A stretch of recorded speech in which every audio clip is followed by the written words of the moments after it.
Ang birthday boy? Dito po kami nagbabaluto ng mga masasarap na pagkain. Mo-order na po kayo sa kanya. Tita Ed ang pangalan sa Facebook. Yes! Sugod. Sugod, sugod! Sugod mga alagad! Kuha ng mga hakutin. Kuya, aking chinelas ay naiwanan ko. Naiwan mo ang chinelas sa sasakyan, ge. Lakad. Ako din sa likod. At hindi ako kasya, ang laki ng taong ko. May pakita ang puwit ko. Ang gulo na eh. Yung may aso pala. Ano? May aso palang malaki. Malaki pa kay Doris. Akita po kami. Hayaan nyo na po na bakit ang kuyukot ni call center. Are, yung isa. Yan, ito po. Are, yung mga pamangkin niya, are.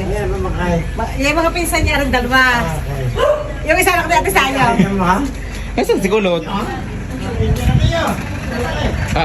Si Kulot po ay, siya po ang tagabantay, diwata ng van. Tagabantay lang po siya ng van. Nakikita yung kilikilay niya, mangingiti. Ma! Parang naman chinelas niya. Hindi akong japak.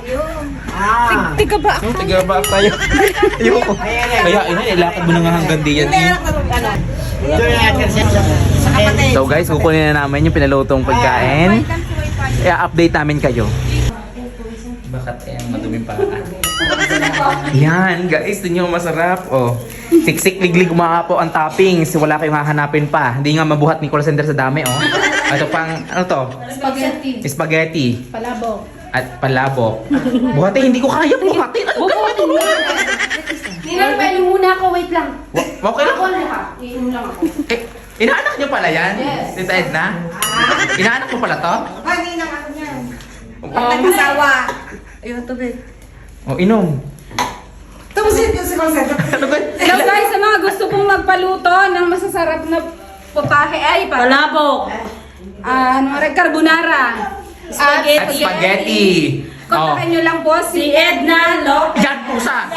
May highlights na. Tuwid na tuwid ang buhok. Kapatid mo ng inalilip. Tagat ako maglalako muna. Ilako mo yan, baka tayo makakarami. Nakakuha pa ng saging eh. Ako din. Wala naman ka. Hindi ako papalamang eh. Baka makakain ka pa. Wag na, nakakahiya naman. Walang ulam. Guys, nakadukot pa ako ng isang saging. Oh, ano? Thank you, Tita Edna. Masarap po siya magluto. Order po kayo sa kanya. Message nyo po yung kanyang account sa Facebook. Thank you, thank you. Bye-bye!